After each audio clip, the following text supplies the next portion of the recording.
계속 하도록 하겠습니다. 그래서 그 사람, 이 중국인들이 그 천하라고 하는 것이 이제 무너지는 게, 자기들 안에 그 중화가 무너지는 것이 뭐냐면 이제 1840년에 그 아편전쟁 때예요.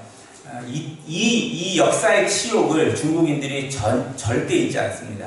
그러니까 지금도 이 사람들이 뭐냐면 1840년에 있었던 이 아편전쟁, 서양으로부터 최초로 무너져서 그때부터 시작해서 이제 반식민지 형태로 있다가 1949년에 이제 어떻게 보면 중화인민공화국으로 그들이 섰다 이렇게 생각하는 거죠. 그 사이에 물론 이제 순원의 중화민국이 있습니다. 중화민국이 있지만 그 공산주의 사상에서는 그 자본주의의 나라를 별로 이렇게 치질 않는 거죠. 진정한 의미의 인민의 해방은 1949년 10월 1일에 이제 이루어졌다고 봅니다. 그러나 이 사람들이 계속하는 게 뭐냐면은 이제 옛날에 사실 역사에서 나오죠. 아시아가 중국이 훨씬 더 잘 살았었거든요. 근데 그것도 뭐냐면 서양은 이 바다, 벌써 지중해를 이용을 했고요. 지중해 이용이 끝난 후 대서양, 그 항해의 시대를 열죠. 물론 그것은 이제 인도의 그 향료를 가져오기 위한 것으로 이제 이슬람 세력이 중간에 막고 있기 때문에 대항해가 시작이 됩니다. 그러나 지중해에서도 시작해서 이 사람들은 처음에 문명이 뭐냐면 티그리스 유프라테스 강하고 나일강, 이 강을 중심으로 해서 서구 문명이 일어나는 것이 헬라와 로마까지 연결됐고요. 이게 지중해 문화권에 있다가 이제 북해 쪽으로 그 영국과 프랑스, 서북 유럽 쪽으로 올라갑니다. 그러면서 종교적으로 이제 천주교하고 그 개신교의 것이 이제 천주교가 먼저 시작을 해서 대항해를 열고 개신교 사람들이 나중에 이제 거기에 합류를 하죠. 그러면서 여하튼 동쪽 이 다른 나라들을 이제 아프리카를 식민지화하고 남미를 식민지화하면서 아시아가 제일 어려웠었죠. 이 중국이라는 큰 나라가 있고 인도가 있고 그래서 이걸 범접치 못할 것으로 여겼는데 인도를 먼저 무너뜨리고 중국까지 이제 1840년에 무너뜨리기 시작을 한 것입니다. 그래서 더 잘 살고 더 큰 문명을 갖고 있던 것이 수치를 느끼게 되었고 중국인들은 그때부터 지금까지 서양을 이기기 위한 이번에 이 미국과 중국의 전쟁은 그 커나가는 중국을 견제하는 거였고 더 잘하지 못하도록 이제 쳐서 눌러놓기 위한 서양의 어떤 모습이고 거기에 눌리지 않으려고 하는 이 전쟁이 어디로 갔는지는 잘 이제 알 수가 없죠. 매우 이제 어려운 지경에 있어요. 그러나 하여튼 중국이 갖고 있는 생각은 그거라는 거예요.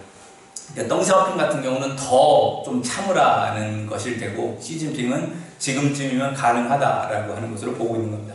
여하튼 이 사람들은 그 천하와 중화라는 이 두 가지를 기어이 나타내려고 할 겁니다. 그게 이제 중국이 갖고 있는 속성이고요. 그 다음에 천명과 상인이라는 게 있는데 역사의식에서 그 상나라가 우리나라에서 은나라라고 합니다. 이 은나라의 주왕이 그 독재에 실정을 하게 되니까 주나라의 무왕이 그 쿠데타를 일으킨 겁니다. 이것을 이제 혁명이라는 이름으로 하게 되고 이때 명분이 뭐였냐면 티엔밍이라는 겁니다. 이게 천명이에요. 그러니까 그냥 쿠데타를 일으키는 게 아니라 하늘의 뜻을 받들어서 상나라를 멸망시킨다라는 겁니다. 그래서 이때부터 이제 중국인들에게는 대의 명분. 우리나라도 같은 문명권이에요. 어떤 일을 할 때 명분이 없으면 그 명분으로 인하여 쿠데타든 혁명이든 어떤 것이든 가능한 거예요. 명분이 없으면 사람들 사이에 이게 안 돼요. 아무리 힘이 있어도 명분이 서질 않으면은 그것은 오히려 도적질이 되어버리는 거죠. 그래서 명분을 어떻게 하느냐라는 게 중요한 건데 그 전까지는 이 상나라라고 하는 나라의 도덕관념은 효였어요. 효. 부모에 대한 공경의식으로 상나라가 움직였는데 주나라가 설 때 주나라는 뭐냐면 부모에 대한 효를 넘는 하늘이라는 개념을 갖고 들어오는 거예요. 하늘의 명령으로 아버지의 나라인 상나라를 멸망시킨다라는 거거든요. 제후국은 그 아들의 나라들인데 자식의 나라들이 아버지의 나라를 칠 때 효라는 개념보다 큰 게 뭐냐? 그건 천이라는 거예요. 하늘의 명으로 너희를 그 붕괴시킨다라고 하는 거죠. 그때 그러면 이 상인이라는 말이 뭐냐? 상인이라는 것은 상나라 사람이라는 뜻이에요. 우리나라에서는 은나라라고 하지만 이거를 상나라라고 그랬잖아요. 이 상나라 사람들이 하도 이 저항이 심해서 이 멸망을 시킨 후에 원래는 땅을요, 그 구전법 혹은 정전법이라고 그러죠. 우물정자 모양으로 우리 전화기에 보면 이렇게 샥자 있잖아요. 우물정자라고 하는 그게 9개로 나눠지지 않습니까? 중앙에는 왕이 살고 주변에 8개는 제후들에게 땅을 나눠주면 제후들은 다시 자기 밑에 있는 가신들에게 땅을 나눠주고요. 가신들은 다시 백성들에게 땅을 나눠줍니다. 그렇게 해서 소출이 오면 그 소출의 몇 퍼센트를 주인에게 주고 해서 중앙 왕국까지 오게 됩니다. 이걸 이제 제후국이라고 하는데요. 상나라 사람들이 하도 완강하게 저항을 해서 주나라에 저항을 하니까 이 상나라 패망한 상나라 사람들에게는 땅을 주시라는 거예요.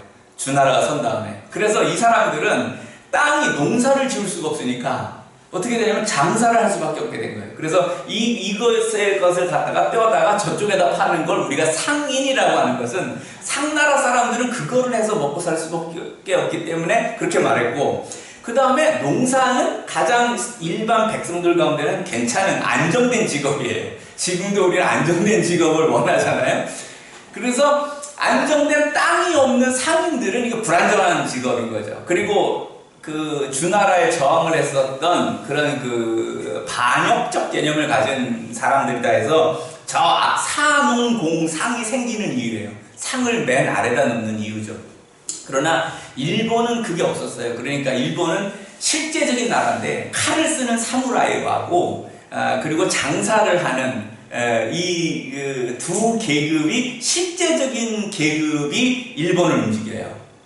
그런 생각이 일본인들에게 있는 거고, 중국인들의 개념은 사농공상이 이때 형성되는 건데 이 개념을 그대로 조선에 우리 한국에 갖고 들어온단 말이에요. 그래서 이제 유교 문화권이라고 말을 하는 그 이유가 거기에 있는 거죠.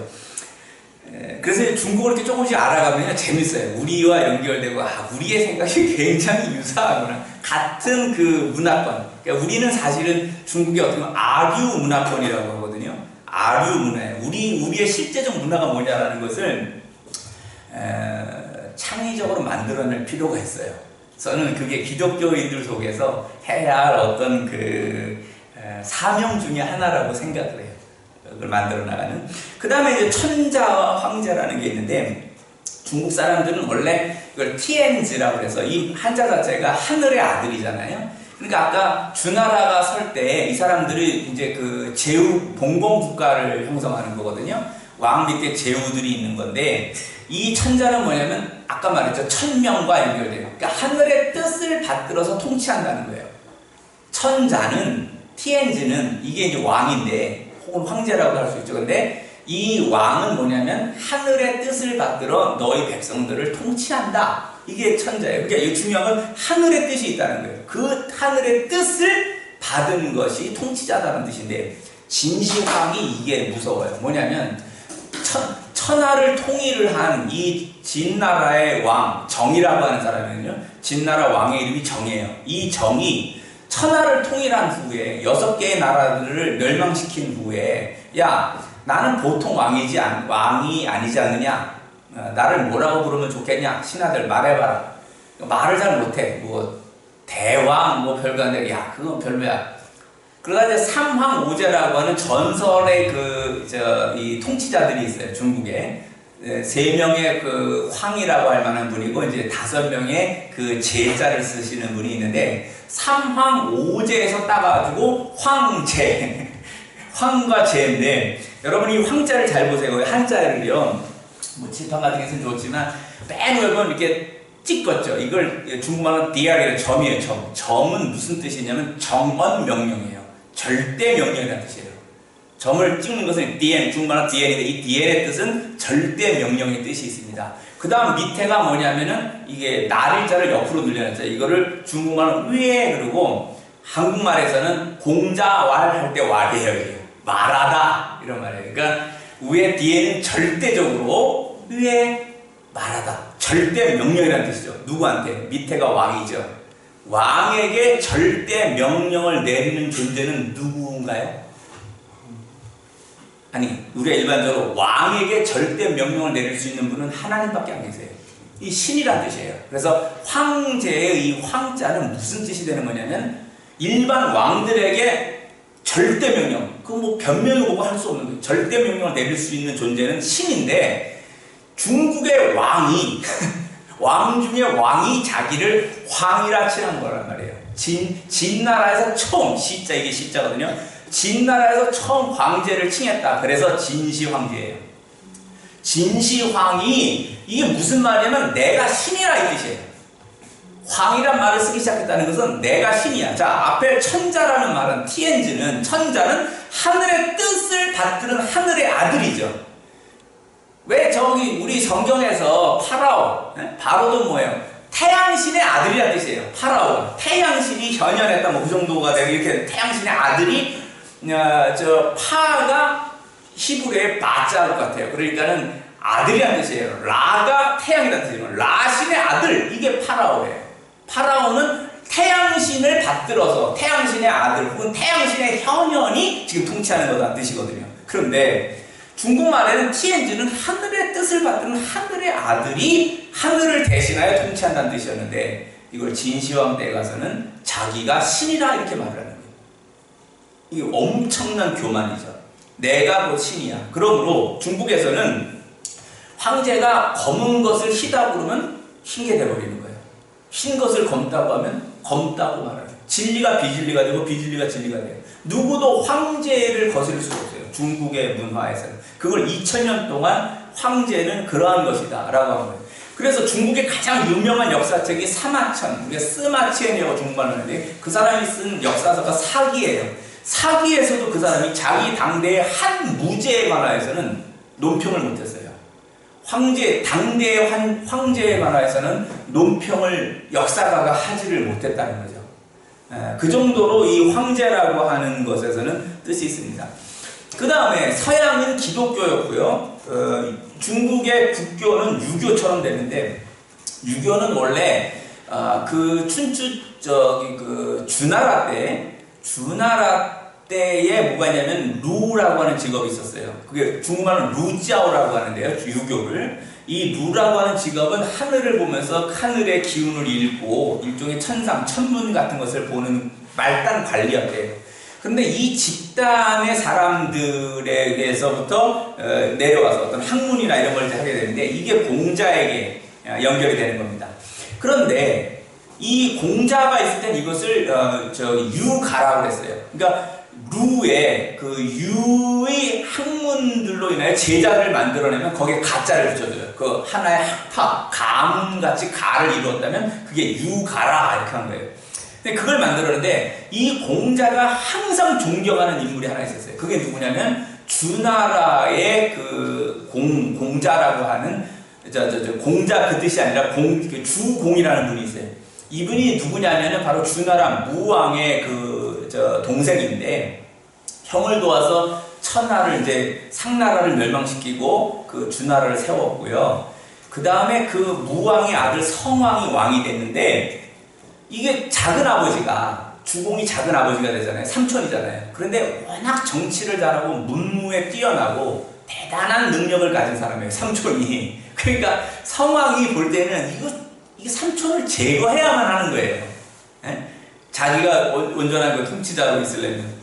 그래서 이제 삼촌을 국무총리에서 내려보내고 이제 좌천시키고 이제 이러고 있는데 어느 날 이제 나라에 좀 문제가 있어서 사당에 제사를 드리러 갔어요.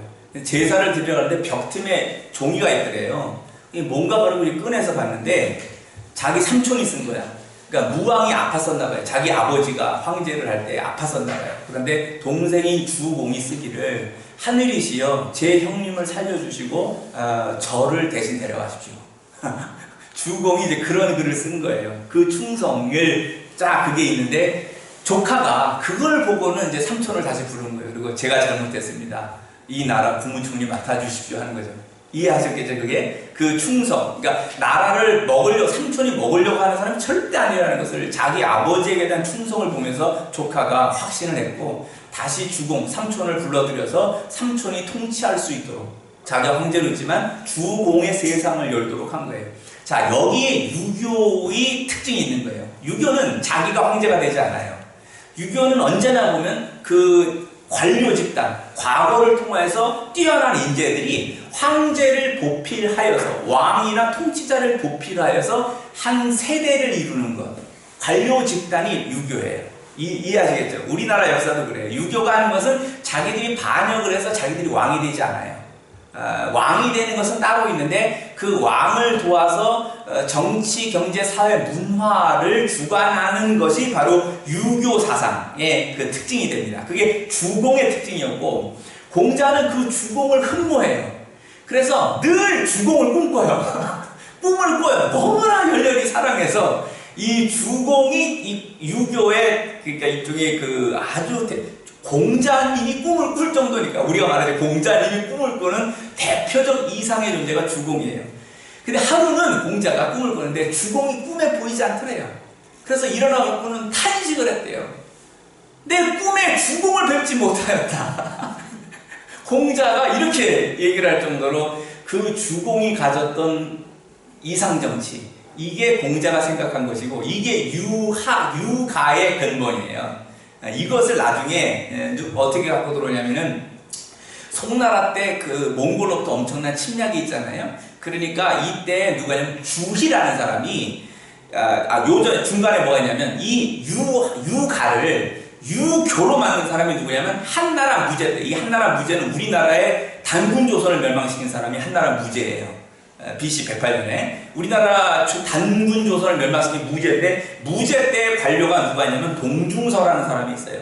이 동중서가 건의를 해요. 황제 무제에게 건의를 하는데, 폐하, 이 세상을 가려면 하나의 통치 원리로 가야만 합니다. 정치 원리, 사상으로 가야 됩니다. 그게 뭐냐 그랬더니 유교로 가심이 간주랍니다.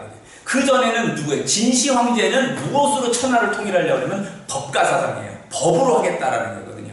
근데 그 법으로 백성을 통치하였더니 불과 21년 만인가에 나라가 멸망했어요. 진시황 죽고 그 아들 때에 가서 15년인가 얼마 있다가 진나라는 멸망돼요. 그때 유명한 게 바로 항우와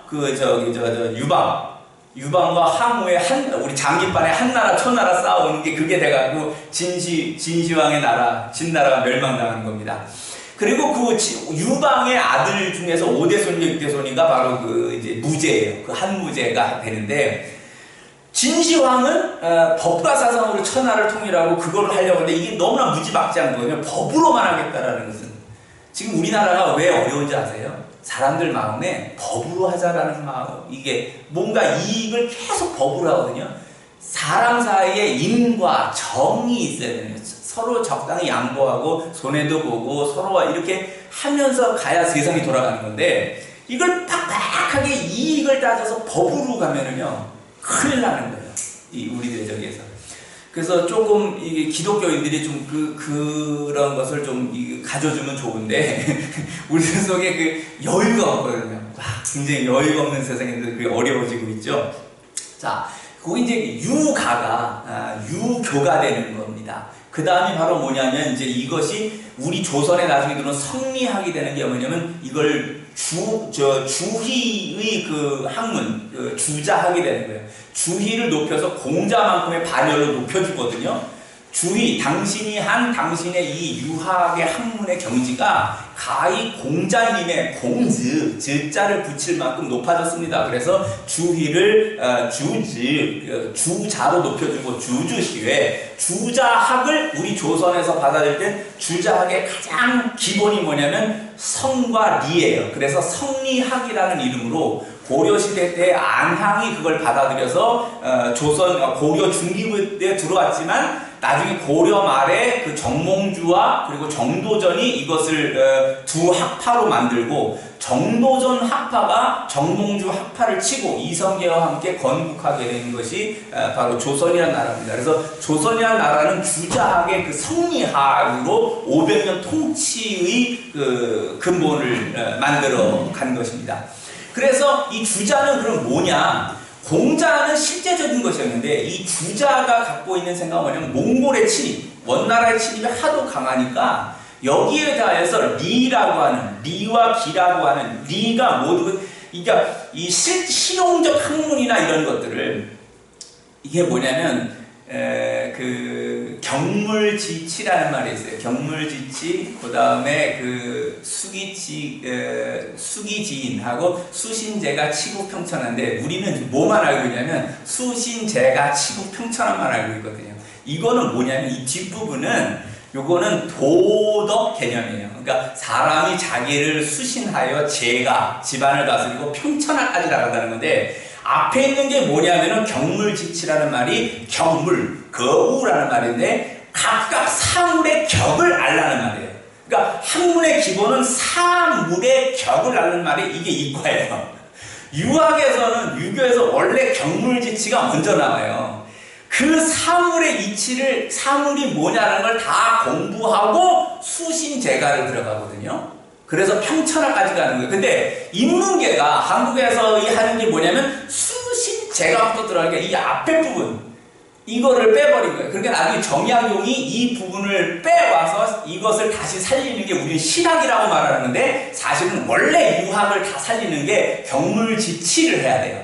경물지치를 하고 수신제가를 들어가는 거예요. 그러니까 유학이라는 그 근본에 원래 학문은 깊은 게 다 있는데 이거를 부분으로 알고 잘라버려서 써버리기 때문에 문제가 이제 발생하는 거거든요. 그래서 주자학에도 뭐냐면 이거를 몽골의 침입이 있으니까 이걸 사상을 강화시키는 리를 끄집어내다가 주자학을 만들어버린 거예요.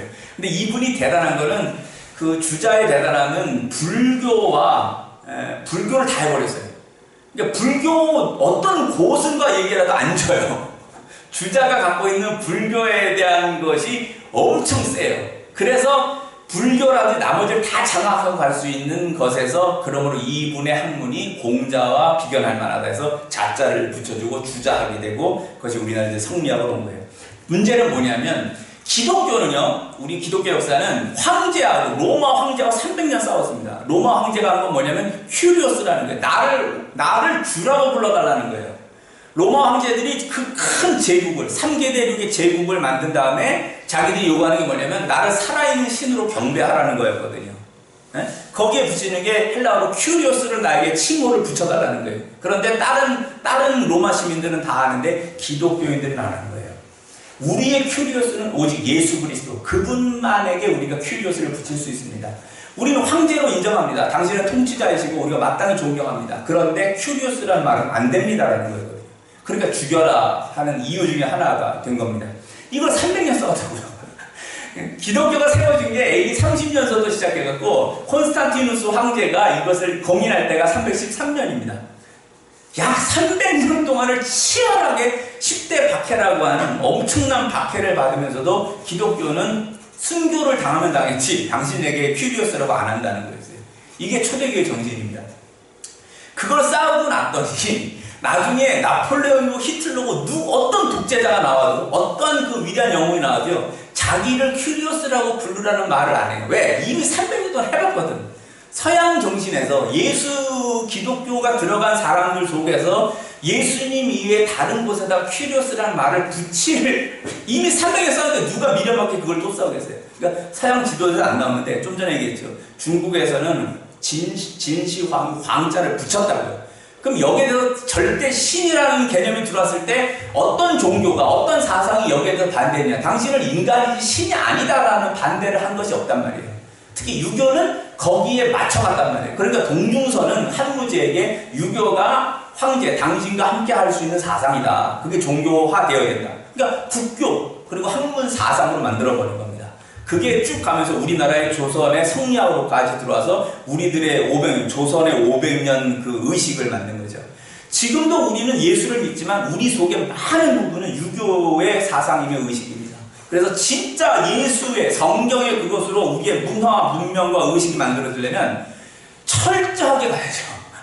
더 깊이 하나님의 말씀이 우리들의 삶의 체질화가 될 수 있도록 만들어야 되는데 이게 이제 문명 문화가 이 물질, 돈 이런 것에 이제 막 타락하는 형태들이 나타나니까 거기도 가기 전에 이게 혹시 이게 무너질까봐 사실은 지도자로서 볼 때는 염려가 있어요.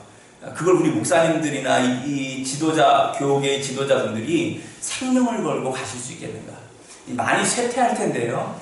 그래도 주님께서 계시니까 하시겠죠. 근데 이거 건강하게 어떻게 남기고 이것을 가게 할 것인가, 이거를 많이 고민해야 됩니다. 그러니까 선교, 바울이요, 세계 선교, 로마 제국 전체를 땅끝까지 하는 선교를 하지만 로마서 9장에서 11장 보면 항상 내가 내 민족, 이 히브리인들, 이 유대를 생각하면 말이에요. 내가 그분의 가장 중요한 생각이 엔 크리스토라고 하거든요. 영어로 인 크라이스트, 그리스도 안에, 그리스도에게서 끊어질지라도 내가 원하는 바로 선교사 마음속에 자기 민족에 관하여 얼마나 애끓는 마음인지 몰라요. 이상하게 저도 중국 가서 있는데 제 민족에 대한 그런 생각이 있어요. 뭐 그런 마음 가져서 제가 얼마나 뭐가 있겠습니까마는 밖에 있으니까 오히려 그런 걸 더 잘 보면서 잘 생각하게 돼요. 주님, 이 좀 그런 마음을 지도자들이 가져야죠. 한국에 계신 교회 목사님들, 선교사님들, 교수님들, 이제 피눈물을 쏟고 그렇게 기도해야 될 부분이에요. 그래야 교회가 한국 교회가 살아야 선교도 살거든요. 그러니까 이 선교사도 지금 이거 딴 나라 얘기가 아니에요. 남의 이야기 아니라 강 건너 불구할 수 없어요. 당장 우리 양목사님하고도 얘기 나눴지만 많은 지금 선교사님들이 돌아와 계세요. 코로나 때문에도 그렇지만 중국, 인도, 이슬람 교권 다 이거 더 이상 선교 못하게 막 막고 있거든요. 이걸 뚫고 나갈 수 있는 영적 힘이 우리 속에 이제 있어야만 한단 말입니다. 그걸 했죠. 근데 6.25는 그걸 안 한 거예요. 그냥 그 핍박에 진시황이 뭘 말하고 황제가 뭘 말하면 그냥 맞춰요. 그러니까 동양에서는 그 싸움이 없었어요. 그러니까 인간이 언제든지 자기가 절대자, 신처럼 될 수 있는 그러한 그 문화 토양이 여기 남아있는 거예요. 어떤 저항이 있었는가. 은근히 들어오는 핍박들, 은근히 들어오는 이 사상의 어떤 그런 그 압력들, 혹시 이런 것들이 있나요? 이걸 이겨낼 수 있나요? 우리 생활의 모든 걸 이겨내고 죽으면 죽으리라고 하는 마음으로 각각의 개인의 삶에도 그것을 할 수 있는 게 있나? 이제 이런 걸 우리가 진짜 생각해 봐야 돼요. 그래서 저는 선교를 하다가 순교를 생각했는데요. 이제 한국은 많은 어려움 속에서 저는 목사님, 선교사님, 교수님도 그렇고 교인들도 이거 깊이 생각해야 된다는 거죠. 그래서 진짜 순교의 마음까지 가질 수 있는 분들, 그런 자들이 남아있어야 됩니다. 그래 기독교 삽니다. 그동안 겉껍데기 어떤 부분들이 있었다면, 지금 말이 또 이제 너무 감성적으로 가고 있어요. 겉껍데기 있었다는 분이 있다면 그건 다 이렇게 부스러져 나가겠죠. 근데 진짜 알맹이 있느냐? 주님께서 우리 한국 교회를 볼 때, 한국 기독교를 볼 때 진짜 알맹이 있느냐? 이 부분을 질문하실 때에 있습니다. 라고 할 수 있는 게 있어요. 그 무슨 가나안 농문학교인가 그 장로님 한 분 계시잖아요. 저는 그분의 얘기를 듣다가 깜짝 놀란 게 하나 있어요. 조국이여 안심하라. 내가 기도하고 있다. 자기 한 사람, 이걸 교만하게 보면요, 엄청 교만한 말일 수 있는데요. 이 말을 감히 할 수 있나? 와, 내가 그 소리를 딱 듣는 순간에 소름이 돋더라고요. 조국이여 안심하라. 한 분이 기도하고 계신데, 나의 기도로 나의 조국이여 안심하라고 말할 수 있는 영적인 대단한 선언이다. 누군가 이걸 이어야 되죠. 누군가 이것을 읽는 분들이 나와야 되는 거예요. 이런 말을 감히 할 수 있는 사람. 교만해서가 아니라 뭘 모르는 사람이 진짜 그 말을 할 수 있는 사람. 생명을 걸고 기도하고 이 나라를 위해서 의인 한 사람이 될 수 있는 사람. 근데 그런 사람이 선교도 해야 되는 게 사실입니다. 저는 뭣도 모르고 선교를 시작해갖고 감히 이런 말을 할 수 정도로 조금씩 자라나고 있는 사람이긴 한데요. 나와야 돼요. 그래야 그런 사람들이 다른 나라의 선교에서 기독교가 뭐라고 하는 그 정신을 심는 사람들이 되는 거고, 한국 기독교도 지금 그런 분들이 필요로 한 거죠. 그런 사람들이 나와야 되는 그런 그 시점에 있어요. 자, 그래서 이제 서양에서 기독교는 왜 더 이상 그런 신성을 모독하게 하는 자가 못 나오는 거고 이쪽에서 나오는가? 이제 그게 중국은 지금까지도 황제주의예요. 황제의 역사는 사실은 그 마지막 청나라의 마지막 황제가 후이라고 하는 영화도 라스트 엠퍼러라는 그 영화가 있는데 거기서 끝난 게 아니에요. 그 다음에 위안스카이라는 사람, 그 사람은 황제를 꿈꿨죠. 마오쩌둥, 덩샤오핑, 저 대만으로 갔던 짱지에서 장개석도 그렇고요. 모든 중국의 지도자들은 다 황제를 꿈꾼 거예요. 진시황처럼 되고 싶었던 겁니다. 단 한 사람 그렇지 않은 사람이 있었는데 그게 기독교인 순문, 손문이라고 불리는 분입니다. 손문은 기독교인으로서 그게 없는 거예요. 그러므로 진정한 민족, 민생, 민권이라고 하는 그 삼민주의에 의한 중화 민국, 그 백성이 아니에요. 이 개념도 굉장히 중요합니다. 뭐냐면 옛날에는 이 황제가 된다면 이 백성들은 성이 없어요. 그러니까 백성이란 말은 성을 지어줬다는 거예요. 황제가 성을 지어줘서 이거를 백성, 수많은 이제 성씨들이 생겼다. 하사받는 거예요, 성을. 그래서 이제 성씨가 나오게 됐다라고 중국에서 보는 겁니다. 근데 이건 황제가 다 잡는 거죠. 왕이 다 잡는 거란 말이에요. 그 다음 우리가 볼 수 있는 것이 뭐냐면 뭐 사회에서 노예도 있고 농노도 있잖아요. 중세 봉건사회. 그리고 시민이 나와요. 이것도 한번 이제 쭉 시간 내서 강의 이게 쭉 다 해야 되는데 시민은 소유권, 재산을 갖기 시작하면서부터 시민이란 말이 나오는 거예요. 자본주의가 여기서 형성돼요.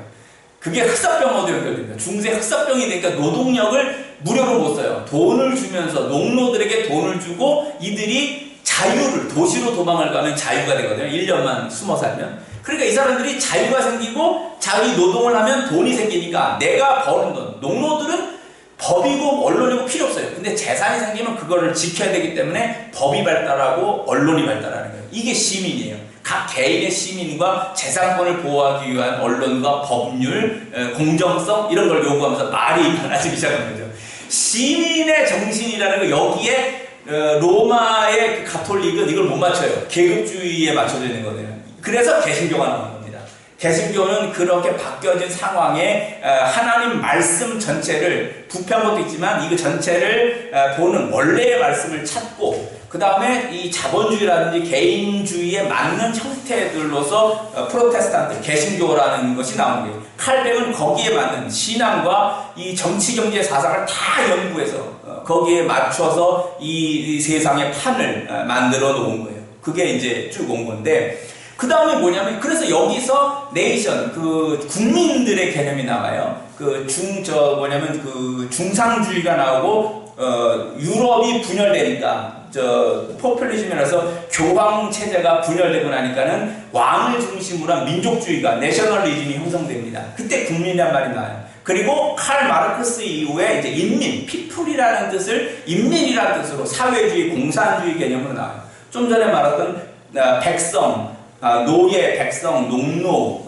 시민, 그리고 국민, 그리고 인민까지 각각의 체제에 따른 그 사람을 부르는 것이 어떤 의미를 갖고 있느냐라는 게 나오죠. 그래서 중국은 황제주의를 갖고 있는 이 정치 지도자들은 사실은 후이 때 끝났다고 말을 하고 마오쩌둥이 인민이라는 놀라운 세상을 만든 사람이라고 하지만 우리나라 학자들도 그걸 많이 얘기를 해요. 저는 비판해요. 우리나라 학자들이 뭘 모르고 있다. 정말로 마오쩌둥은 황제주의 사상을 여전히 갖고 있는 사람이에요. 그래서 그는 인민이라는 표면적 언어를 썼는지 모르지만 백성의 인민의 개념이 뭐냐? 인민과 정말 라오바이싱이라고 하는데 백성의 개념에서 도대체 인민이 얼만큼 나오냐? 그리고 인민이라는 게 각각의 개별적 자유나 이런 부분들이 있느냐? 거기에 관하여서 사실 뭐 논하고 논문하고 그러면 비판할 것이 상당히 많죠. 그러나 우리나라의 많은 학자들은 이제 마오쩌둥이 쓴 그 인민이라는 개념이 백성에서 많이 빠져나오게 되지만 사실은 마오쩌둥 자신이 여전히 황제주의의 개념을 갖고 있는 사람이라면 그는 표면상으로는 인민을 말하고 있지만 라오바이신 백성이라고 하는 것에서 얼마나 더 발전하거나 진보하거나 변화된 개념으로 중국 사람들을 표현하고 있는지는 비평적으로 다시 봐야 될 부분이 있다라는 거예요. 이것도 사실 논문 하나 써야 될 부분이거든요. 사회학적으로는 논문 하나 나올 만한 그 논지가 될 만합니다.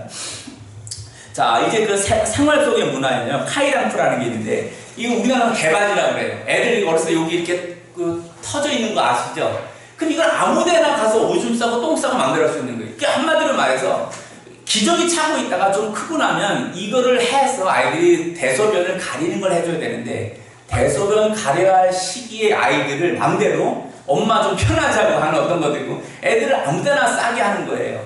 이것이 중국인들에게 그 문제를 좀 일으키는 부분이 있어요. 뭐가 있냐면, 그 다음 그 나의 공영 광고에 제가 중국에서 발견한 건데요. 버스가 이렇게 우리 거기는 안내양이 있었어요. 최근에 이제 없는데요. 제가 2000년에 중국에 갔을 때는 버스 안내양이 아직 있었어요. 이렇게 있는데 그립죠. 저도 옛날에 고등학생 때, 중고등학생 때나 버스 탈 때 그 버스 안내양 누나들을 봤는데 나중에 없어졌거든요. 근데 중국에서는 봤어요. 근데 이 안내양이 이렇게 있는데 누가 이렇게 음식을 먹고 그걸 휴지를 이렇게 툭 버렸어요.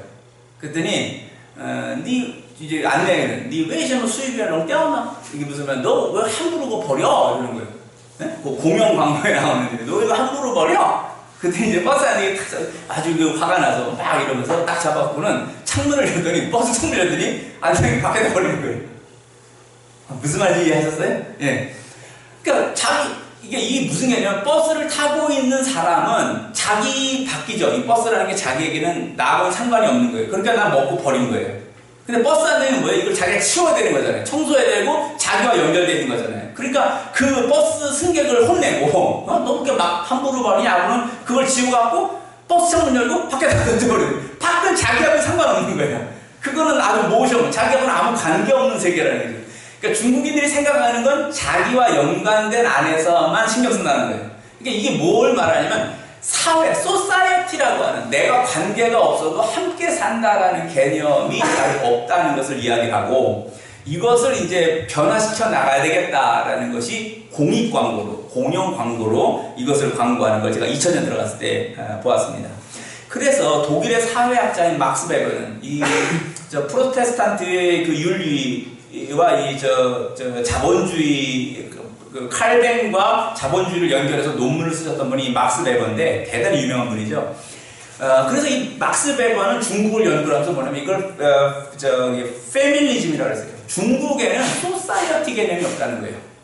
중국은 페밀리즘 개념, 그러니까 모든 걸 가족으로 봐요. 나하고 연결돼서 좀 친해지면 뭐냐면 다 형님, 누님, 아저씨, 삼촌, 이모, 고모, 뭐 심지어 아버님, 어머님으로까지 불러서 관계를 가족으로 친숙하게 하는 이걸 관시라고 하는데 관계를 형성합니다.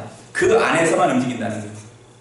그걸 넘어서서 내가 모르는 사람과도 공정한 공정사회 개념, 이런 소사이티 개념이 없다라고 비평을 하거든요. 그러니까 나하고 연결된 소규모, 어떤 규모를 어느 정도 크게 갖는다면 그게 이제 영웅이고 따르면서 대인이 되는 거고 그걸 작은 규모로 있으면 일반적인 사람이라는 거예요. 그러니까 중국인의 개념은 항상 그 안에서 움직인다라는 거예요. 그래서 그것을 라번의 관시와 모션은 나하고 연결 안 되는 사람은 그냥 낯선 사람이에요. 스트레이저. 그러니까 이방인이지 나하고 연결된 사람이 아니라고 봅니다. 자, 이런 상황 속에서 이제 티엔안먼 사태, 천안문 사태라는 게 덩샤오핑이 마오쩌둥 상황으로 못 살겠거든요. 그러니까 마오쩌둥이 죽고 난 다음에 개방을 했습니다. 개혁 개방을 해서 남쪽 도시에서부터 그 경제를 열어서 중국을 이제 경제적으로 부흥시켰습니다. 경제가 올라가면 일어나는 것 중에 하나가 뭡니까? 이건 자본주의도 마찬가지입니다. 자본주의 시민 계급이 형성될 때 시민들 가운데서 열심히 하고 똑똑한 사람들은 나중에 이게 뭐냐? 이게 부르주아지가 되는 겁니다. 자본을 형성해요. 시민들이 노동을 하거나 사업을 하거나 열어서 부르주아지가 되면 이 부르주아지들은 귀족만큼 자기들을 높입니다. 지식이든 문화든 이걸 고양시켜서 높여나가요. 그것이 이제 발전해 나간다는 거예요. 단 여기서 이제 많은 모순이 다수가 만약 착취라든지 공정하지 못한 것이 되면은 여기서 이제 그 부익부 빈익빈이 심화될 때 문제가 나타나는 거죠. 그런데 이 중국도 역시 이 개방되면서부터 경제가 올라가면요 의식이 살아나잖아요. 인민의 의식이 살아나는 거예요. 그러니까 마오쩌둥이 말했던 피플이 뭐냐라고 할 때 이 사람들이 이제 각각 개인의 자유, 민주라는 데모크라시하고 프리덤에 대한 생각이 많아진단 말이에요. 그러나 공산당은 뭐냐면 하나로 이끌어가는 생각이 있거든요. 공산당이 전복되는 것을 절대로 그대로 방치하지 않습니다. 그러니까 인민의 자유와 이런 것들을 통제하더라도 공산당이 전체를 통제해야 된다는 생각이 있습니다. 그러니까 덩샤오핑은 개혁 개방을 했으나 문제가 뭐냐면 천안문 사태가 일어났을 때 이걸 어떻게 할 거냐라는 거였죠. 그 전에는 많은 사람들이 덩샤오핑 동진 인하오 그래서 샤오핑에게 대학생들은 샤오핑 수수, 샤오핑 아저씨, 이렇게 소평 아저씨라고까지 불렀어요. 대단히 친하게 여겼었는데 이들이 자유와 민주를 요구를 했을 때는 탱크를 몰아서 죽였죠.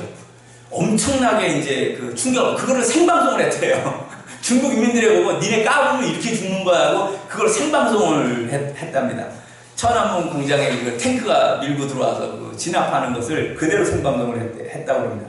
엄청난 실수를 한 거죠. 그 이후로 공산당은 이 말을 절대 꺼내지 못하게 합니다. 천안문 사태라는 이걸 슈에차오라고 얘기를 하는데 베이징 학생들하고 노동자들, 재밌잖아요.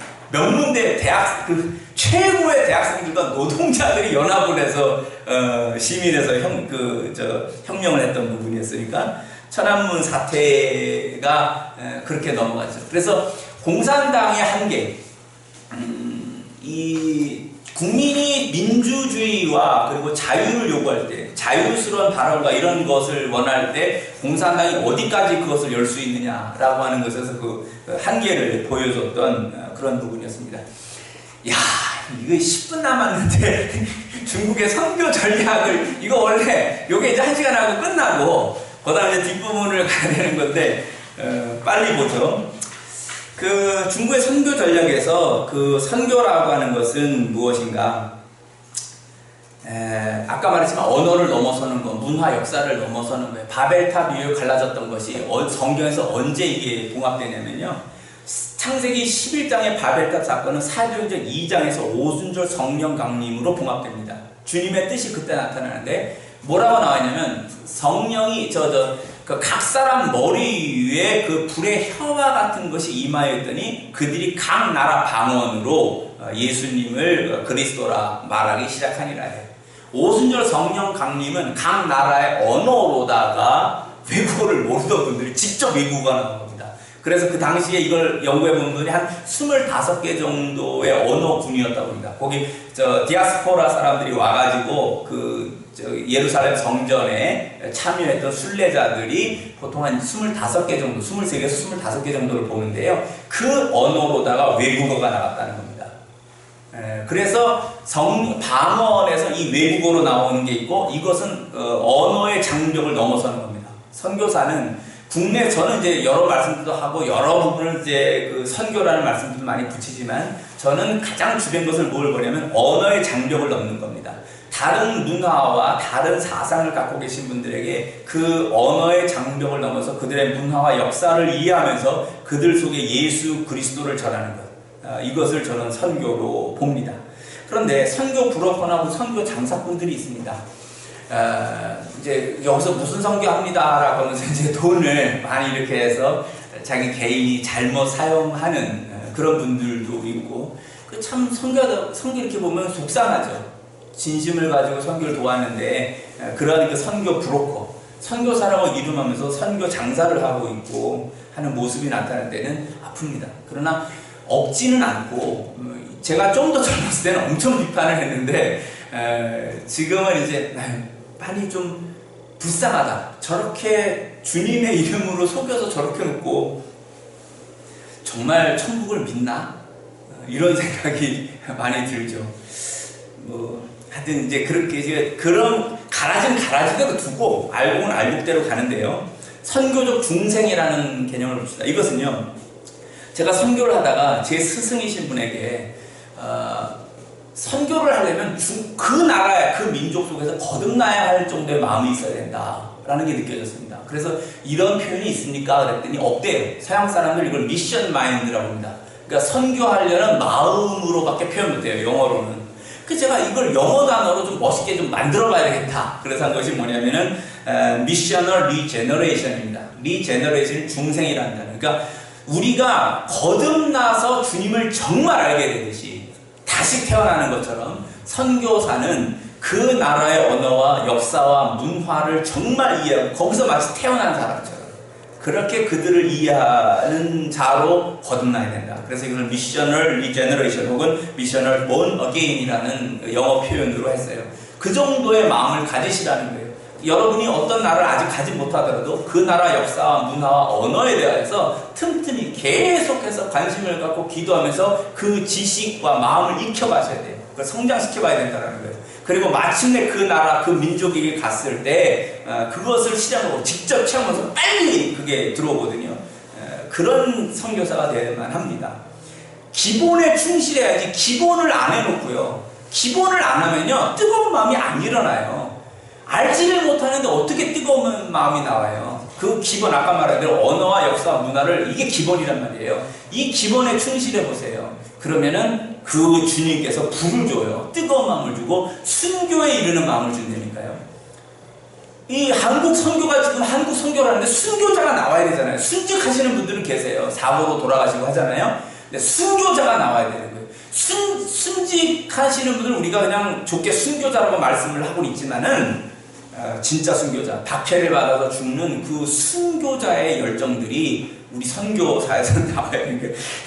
제가 이제 갓 돌아와서 막 분한 마음에 그 뜨겁잖아요. 그때는 죽어야 된다, 선교하다 죽어야 된다, 이제 맨날 그런 소리니까 선교사님들이 저를 보면 이런 미친놈 이렇게 이제 저를 했겠죠. 저게 아직 그 뜨거움이 좀 있어서 저러는데, 너 이제 조금 있으면 너도 이제 식어, 뭐 이제 그렇게도 보실 수 있겠죠. 그러나 아직은 있어요. 아직은 그 뜨거움이 있고, 이 뜨거움을 소멸시키고 싶진 않아요. 제가 지금 이제 3년째, 2018년 와서 19, 20 횟수로 3년째가 되는 거죠. 이것이 없어지게 되는 날 이제 저라는 사람은 없겠다, 이런 생각을 하게 되는 거죠. 이 시간이 예수님의 선교자 이 결론은 이겁니다. 예수님은요 하나님이 보냈어요. 하나님이 보낸 선교사예요. 이 예수님이 와서 선교 준비 몇 년 하셨나요? 30년 했습니다. 선교 몇 년 했나요? 3년 했습니다. 3년의 공생애를 사시기 위해서 30년 동안 이 땅을 연구하셨다고 보면 됩니다. 10배를 더 준비하고 3년에 모든 걸 쏟아 부으셨습니다. 마치 대나무가요, 안 자란다고 그러죠. 몇 년 동안, 7년인가 얼마 안 자라고 그러죠. 한 번 나기 시작하면 쫙 자라온다 그러죠. 예수님은 그러셨던 것 같아요. 선교가 뭐냐라고 할 때 우리는 자꾸 업무에서 뭐 효과만 내는 거, 교회가 선교사들에게 그런 걸 말씀할 수 있는데, 제일 중요한 건 진짜 선교사가 어떤 성품, 어떠한 인간이냐, 그걸 빙이라고 해요. 빙. 어떤 존재냐라는 것을 교회는 선교사가 정확하게 그 부분이 인정이 된다면 그가 무슨 일을 하느냐라는 건 2차입니다. 얼마 동안 안 하고 그냥 진짜 선교사라면 가만 놔두세요. 그가 그 나라 그 민족에게 맞는 것을 때가 되면 마침내 합니다. 기독교에서 가장 중요한 게 이 때가 참이에요. 때가 참여. 옛날에 농담으로 때가 차면 목욕탕 가야 된다고 했지만, 웃어주셔서 감사합니다. 이 썰렁 개그. 그래서 때가 차면 목욕탕 간다는 게 목욕탕 주인들이 하시는 말씀이겠으나, 기독교에서는 때가 찬다는 건 주님의 섭리에 의해서 정말 깨달은 어떤 식이에요. 그러니까 자꾸 업무 효과 뭐 이런 거로 갖고 자꾸 너 좀 교인들을 자극할 만한 짜릿짜릿한 그런 선교 편지 좀 보내다오, 그런 식으로 업무 관계로 교회와 선교의 관계를 그렇게 이해하지 말란 말이에요. 그건 선교 다 죽이는 일이에요. 그렇다고 또 이런 말을 핑계로 또 노는 선교사가 생긴다면 그것도 나쁜 놈이에요. 그렇게 하면 안 돼요. 그게 아니라 하나님 앞에서 정말 살고자 하는 선교에 그게 있느냐라는 것이 비의 문제라는 게, 그래서 그러니까 일꾼이냐 정말, 그게 되면 주님이 선교하시거든요. 거기에 따라서 추수를 하는 거예요, 선교는.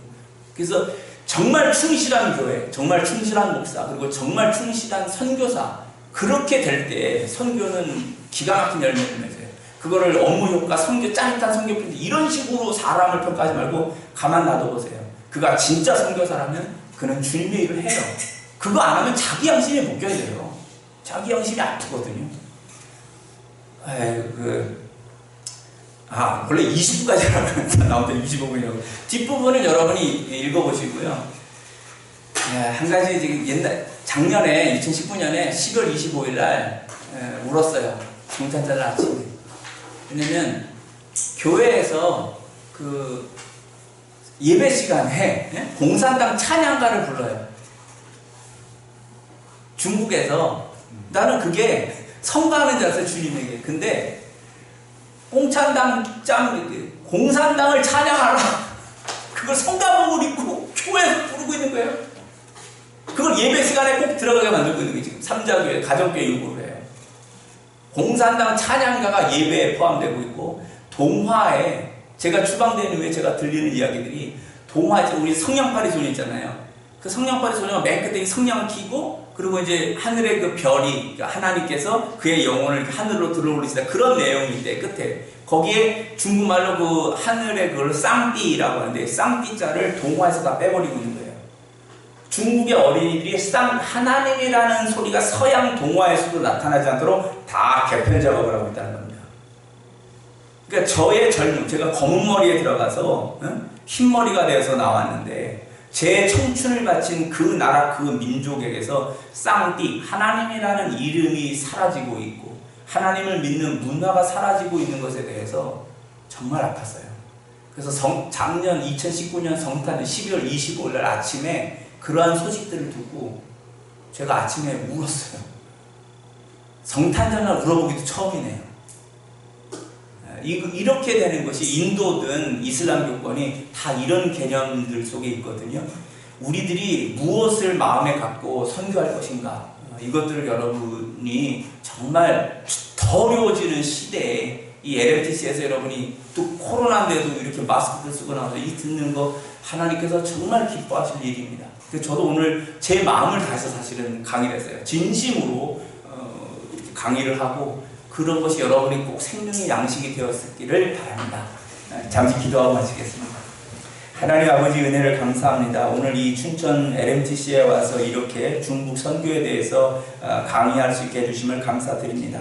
준비한 것들 뒷부분에 아직도 많이 있사오나 주님, 우리 성도님들께서 이것을 읽어보실 때 주님께서 그 눈을 열어주시고 마음을 열어주셔서 중국 선교가 어떤 것인지를 돌아보게 하여 주시고 진심으로 하나하나 더 알아가며 주님의 참된 선교사들이 될 수 있도록 역사해 주시옵소서. 감사드리며 예수님 이름으로 기도드렸습니다. 아멘.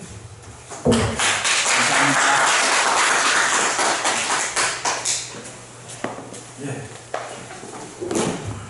감사합니다.